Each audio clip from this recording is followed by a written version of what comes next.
Welcome to Followership, values-based leadership.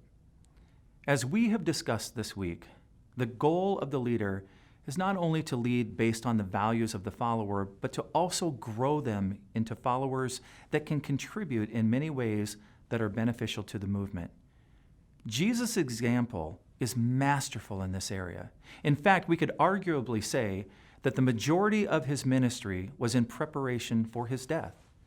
His calling is evident when we see Jesus saying, "Come follow me and I will make you fishers of men." It wasn't an empty calling to followership or servitude. It was a calling in preparation for something more than they were. Here again, we finish the story of John chapter 21 with verses 15 to 23. When they had finished eating, Jesus said to Simon Peter, "Simon, son of John, do you love me more than these?" "Yes, Lord," he said. "You know that I love you." Jesus said, "Feed my lambs." Again, Jesus said, "Simon, son of John, do you love me?" And he answered, "Yes, Lord, you know that I love you."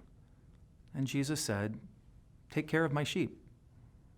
The third time he said to him, "Simon, son of John, do you love me?" And Peter was hurt because Jesus asked him the third time, "Do you love me?" He said, "Lord, you know all things. You know that I love you." And Jesus said, "Feed my sheep.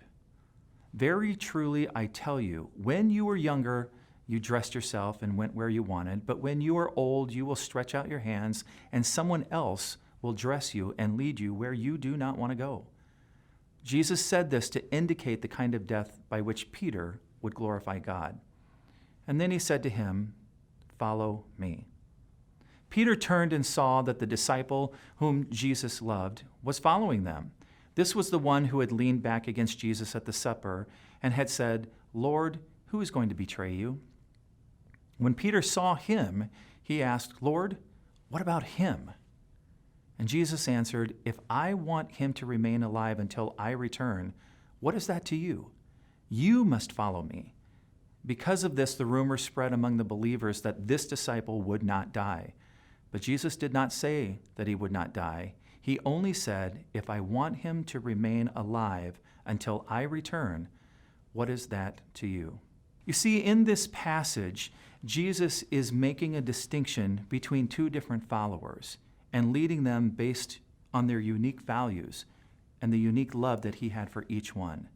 This is true leadership, discovering each unique follower that you have, looking at their strengths, the gifts, their talents, and how they can be used to glorify and to benefit the organization and movement moving forward.